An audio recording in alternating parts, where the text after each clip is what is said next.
ಅಯೋಧ್ಯೆಯಲ್ಲಿ ಎರಡನೇ ದಿನವೂ ಕೂಡ ಭಕ್ತ ಸಾಗರ ಹರಿದು ಬರ್ತಾ ಇದೆ. ತುಂಬಾ ಜನ ನಿನ್ನೆ ದರ್ಶನವನ್ನು ಪಡೆದರು. ಬಟ್ ನಿನ್ನೆ ಸ್ವಲ್ಪ ನೂಕುನುಗ್ಗಲಿತ್ತು.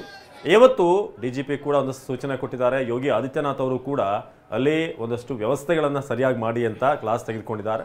ಅದಾದ್ಮೇಲೆ ಇವತ್ತು ಬೆಳಗ್ಗೆಯಿಂದಲೇ ನೀವು ನೋಡ್ಬೋದು ಸರತಿ ಸಾಲಿನಲ್ಲಿ ಎಲ್ಲರೂ ಕೂಡ ಯಾವುದೇ ತೊಂದರೆ ಇಲ್ಲದ ಹಾಗೆ ದರ್ಶನ ಪಡಿತಿದ್ದಾರೆ. ನಿನ್ನೆಯ ಘಟನೆಯಿಂದ ಎಚ್ಚೆತ್ತುಕೊಂಡಂತ ಆಡಳಿತ ಮಂಡಳಿ ಭಕ್ತರ ದರ್ಶನಕ್ಕೆ ಈಗ ಸಾಲಾಗಿ ಸಾಗುವಂತ ವ್ಯವಸ್ಥೆಯನ್ನ ಮಾಡಿದ್ದಾರೆ.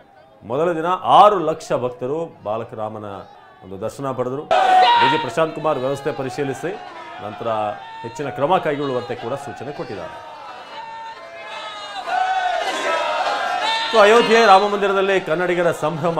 ಧಾರವಾಡದಿಂದ ಬೈಕ್ ಮೂಲಕ ಭಕ್ತರು ಬಂದಿದ್ದಾರೆ. ಕರ್ನಾಟಕದ ಬಾವುಟ ಹಿಡಿದು ಜೈ ಶ್ರೀರಾಮ್ ಘೋಷಣೆ ಕೂಗಿದ್ದಾರೆ. ಅಲ್ಲಿ ಪ್ರಮೋದ್ ನಮ್ಮ ಪ್ರತಿನಿಧಿ ಮಾತನಾಡ್ತಿದ್ದಾರೆ. ಅವ್ರನ್ನ ಬನ್ನಿ ನೋಡೋಣ.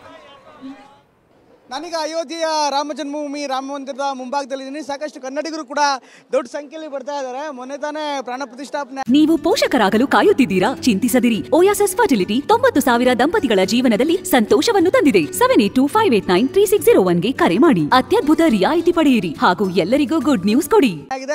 ಜನರು ಹೆಚ್ಚಿನ ಸಂಖ್ಯೆಯಲ್ಲಿ ಬರ್ತಾ ಇದ್ದಾರೆ. ಭಕ್ತಾದಿಗಳು ಕೂಡ ಹೆಚ್ಚಿನ ಸಂಖ್ಯೆಯಲ್ಲಿ ಬರ್ತಾ ಇದ್ದಾರೆ. ಕರ್ನಾಟಕದಿಂದ ಸಾಕಷ್ಟು ಕನ್ನಡಿಗರು ಕೂಡ ಬಂದಿದ್ದಾರೆ. ಸರ್ ನಮಸ್ಕಾರ.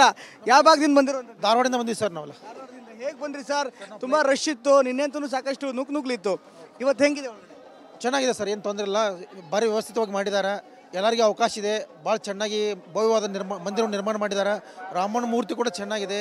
ಅದು ನೋಡಲಿಕ್ಕೆ 2 ಕಣ್ಣು ಸಾಲದು ಸರ್. ಚೆನ್ನಾಗಿದೆ. ಹೇಗಿತ್ತು ಸರ್ ಒಳಗಡೆ? ಸ್ವಲ್ಪ ಟೈಟ್ ಸೆಕ್ಯೂರಿಟಿ ಇತ್ತಾ? ಹೇಗಿತ್ತು? ಕರ್ನಾಟಕದಿಂದ ಬರೋರಿಗೆ ಏನು ಹೇಳ್ತೀವಿ?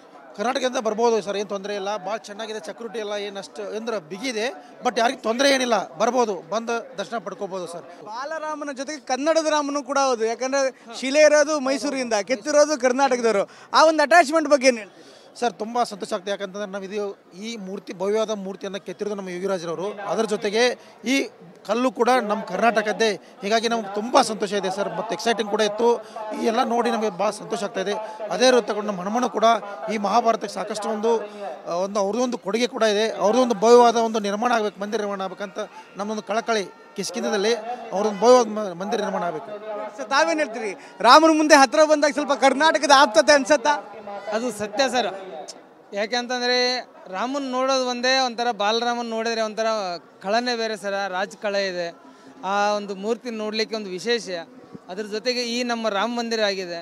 ಕಿಷ್ಕಿಂಧ ಭಾಗದಾಗ ಆಂಜನೇಯನ ಗುಡಿ ಆದ್ರೂ ಭಾಳ ಚಲೋ ಆಗ್ತದ. ಸರ್ ತಾವೇನು ಹೇಳ್ತೀರಿ? ಕರ್ನಾಟಕದ ಬಾವುಟ ಬೇರೆ ಹಿಡಿದಿದ್ದೀರಿ, ಕರ್ನಾಟಕದಿಂದ ಬರ್ತಾ ಇದ್ದೀರಿ, ಕರ್ನಾಟಕಕ್ಕೆ ಒಳ್ಳೇದಾಗಲಿ ಅಂತ ರಾಮನ ಮುಂದೆ ಪ್ರಾರ್ಥನೆ ಮಾಡ್ಕೊಂಡಂಗೆ ಕಾಣಿಸ್ತಾ ಇದ್ದೀರಿ. ಕರ್ನಾಟಕ ಮತ್ತು ರಾಮನ ಸಂಬಂಧದ ಬಗ್ಗೆ ಏನು ಹೇಳೋದು ಬಯಸ್ತೀರಿ? ಸರ್ ನಾವು ನಿಜವಾಗ್ಲೂ ಅಯೋಧ್ಯೆದಾಗ ಇದ್ದೇವೆ ಅನಿಸ್ತಾ ಇಲ್ಲ, ಕರ್ನಾಟಕದಾಗಲೇ ಇದ್ದೇವೆ ಅನಿಸ್ತಾ ಇದೆ. ಯಾಕಂದರೆ ಅರುಣ್ ಯೋಗಿ ರಾಜ್ಯದ ಕತ್ತಿದಾರಲ್ಲ, ಅಲ್ಲಿ ಕರ್ನಾಟಕದ ಸಮೃದ್ಧ ಕರ್ನಾಟಕವೇ ಇಲ್ಲಿ ಕೂತಾಗಿದೆ. ಯಾಕಂದರೆ ನಮ್ಗೆ ರಾಮಗ ಹನುಮಂತಗ ಭಾಳ ವಿಶೇಷವಾದ ನಂಟಿದೆ ಕರ್ನಾಟಕಕ್ಕೆ. ಕರ್ನಾಟಕದ ಪ್ರತಿಯೊಬ್ಬರ ಜನರು ಇದನ್ನು ಬಂದು ನೋಡಲೇಬೇಕು. ಯಾಕಂದರೆ ಒಂದು ವಿಶೇಷ ಕಳೆ ಇದೆ.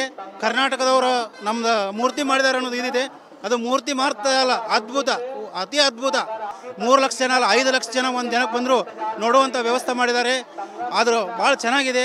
ಎಲ್ಲರೂ ಶಾಂತ ರೀತಿಯಿಂದ ದರ್ಶನ ಮಾಡ್ಕೋಬೇಕು. ಧಾರವಾಡದಿಂದ ಬಂದಿದ್ದೀರಿ. ಈಗ ರಾಮನಿಗೆ ನೆಲೆ ಸಿಕ್ತು, ರಾಮನ ಬಂಟ ಹನುಮಂತನಿಗೆ ನೆಲೆ ಸಿಗ್ಬೇಕು ಅನ್ಸುತ್ತೆ. ಸಿಗ್ಬೇಕು ಸರ್. ಮೋದಿ ಸರ್ಕಾರದಾಗ